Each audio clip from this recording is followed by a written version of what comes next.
Hi. So, welcome you all on my YouTube channel. आज हम लोग कुछ टॉपिक नहीं पढ़ेंगे।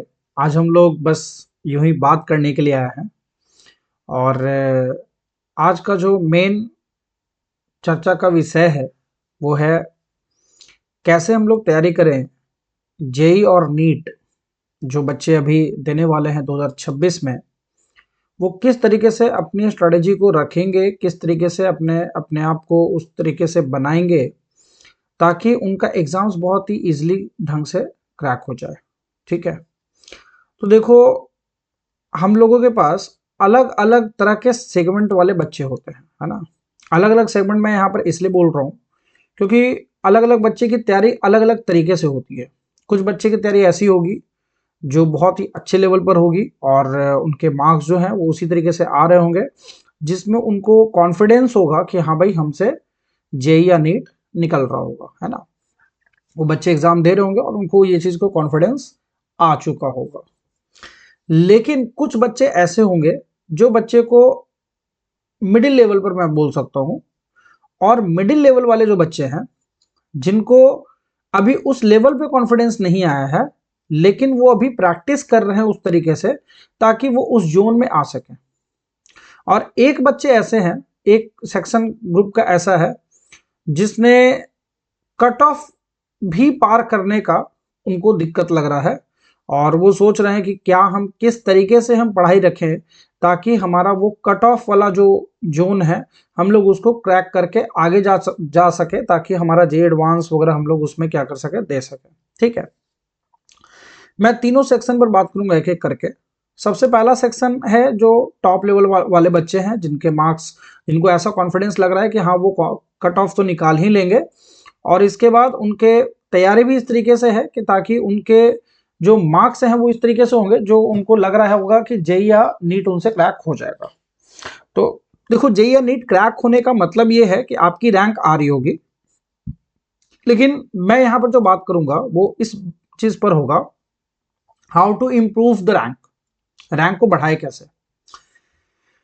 तो देखो, रैंक बढ़ाने के लिए ना सबसे पहला चीज ये देखना पड़ता है कि हमारे मिस्टेक्स क्या क्या है ना। क्या क्या मिस्टेक्स हो रहा है। जो अभी मैं बात कर रहा हूं उन बच्चों के लिए जिन बच्चों का मार्क्स बहुत अच्छे आते हैं लेकिन उनके रैंक जो है वो कैसे वो ज्यादा से ज्यादा पेनिट्रेट कर सकते हैं, कैसे वो लोअर से लोअर रैंक जो है वो कैसे अचीव कर सकते हैं। Lower rank is the better rank, right. तो अगर अच्छे रैंक चाहिए तो आपको अपने मिस्टेक्स को देखने पड़ेंगे कि कौन से क्वेश्चंस में ज्यादा अटक रहे हैं, कौन सी क्वेश्चंस में गलती होने के चांसेस ज्यादा आ रहे हैं। तो थोड़ा सा आपको एनालिसिस करना होगा। जो आप टेस्ट देते हो ना या फिर आप प्रैक्टिस करते हो, थोड़ा देखना पड़ेंगे कि किस टाइप के क्वेश्चंस पे आप ज्यादा फंस रहे हो। उसी टाइप का क्वेश्चंस को अगर हम थोड़ा सा रिवाइज कर ले, अच्छे ढंग से चीजों को देख ले, तो चीजें डिफरेंट हो जाएगी और आपके रैंक जो है धीरे धीरे और इंप्रूव होगा, है ना। ये हो गया उन बच्चों के लिए जिन बच्चों का मार्क्स बहुत अच्छा आता है। दूसरा सेक्शन वो वाले बच्चे थे जिनकी प्रैक्टिस अभी ज्यादा से ज्यादा चल रही है और वो बच्चे जो है कट ऑफ तो निकाल पा रहे हैं लेकिन उस तरीके का रैंक प्रिडिक्ट नहीं कर पा रहे हैं। उन बच्चों के लिए क्या है कि आपको क्या करना है, हर एक टॉपिक वाइज, जैसे हर एक चैप्टर में जो जो आप चैप्टर आपका बहुत अच्छा होगा, हर एक चैप्टर में से आप क्या करो, टॉपिक निकालो, देखो कि कौन कौन सा टॉपिक है और उसी टॉपिक पर कम से कम 4-5 क्वेश्चन, हर एक टॉपिक पर 5 से 6 क्वेश्चन जो है हम ट्राई करेंगे और उसको बार बार ट्राई करना है। ठीक है, बार बार ट्राई करना है। अब बार बार ट्राई करने का मतलब क्या है कि देखो सिंपल सी बात है, जितने बार आप रिपीट करोगे ना उतना अच्छा आपका धीरे धीरे मार्क्स इंप्रूव होगा। सिंपल सी बात है। अभी आपको फोकस क्या करना है, अभी आपको रैंक नहीं बढ़ाना है। अभी आपको क्या चाहिए, अभी आपको चाहिए कि हमको कट ऑफ जोन से थोड़ा ऐसा जोन में रहना है ताकि हम सेफ फील कर सकें, है ना। और उसके लिए आपको करना यही होगा कि वैसे टॉपिक जो तुमको आता है उसी टॉपिक को बार बार रिपीट करके हम अपने आप को क्या कर सकते हैं, ठीक कर सकते हैं। कैसे होगा, टेस्ट सीरीज ज्वाइन करिए, टेस्ट सीरीज ज्वाइन करिए, प्रैक्टिस करिए। प्रैक्टिस जो आप कर ही रहे होंगे, प्रैक्टिस जो आपका चल ही रहा होगा, लेकिन जो प्रैक्टिस करना है हैपेजैडली कुछ भी नहीं करना है कि कुछ भी रैंडमली उठा लिए और उसको प्रैक्टिस कर रहे हैं। नो, गलत तरीका है वो। बेस्ट तरीका ये है कि आप चैप्टर आप तैयारी कर रहे हो उस चैप्टर को टॉपिक वाइज लिखो, क्या क्या टॉपिक आप उसमें देख रहे हो और उसी टॉपिक का आप देखो कि क्वेश्चन सेट देख लो कि हाँ ये टॉपिक पर इतने इतने क्वेश्चन अभी हमको मिल रहा है, उस क्वेश्चन को हम कैसे कैसे लगाएंगे, और टाइम वगैरह थोड़ा सा लगाना है, टाइम को भी देखना है कि कितने टाइम में हम कर पा रहे हैं। क्योंकि ये जो बच्चे जो होते हैं ना, जो बच्चे वैसे हैं जो फंस रहे हैं, है ना, तो वैसे बच्चे जो हैं जिनका कट ऑफ तो निकल पा रहा है लेकिन उस तरह के जोन में नहीं जा पा रहे हैं, वो वैसे बच्चे होते हैं जो प्रैक्टिस उस लेवल पर नहीं है, ठीक है, जिसकी वजह से गलतियां हो जाती हैं, है ना, और कहीं ना कहीं उनको टाइम ज़्यादा लगता है। तो टाइम भी एक बहुत बड़ा गेम है जो आपको इस एग्जाम में थोड़ा सा टैकल करना होगा, देखना होगा। अब बात करते हैं वैसे बच्चों के लिए जो बच्चे का एकदम अभी कट ऑफ भी पार नहीं हो रहा है, उन बच्चों को क्या करना चाहिए। देखो भाई, सिंपल सी बात है, क्योंकि अभी आपका कट ऑफ वाला भी जोन पार नहीं हो पा रहा है, इसका मतलब यही है कि तैयारी उस लेवल पे नहीं है। तो सबसे पहले काम क्या करना है कि आपको देखना है सेलेक्टिव चैप्टर।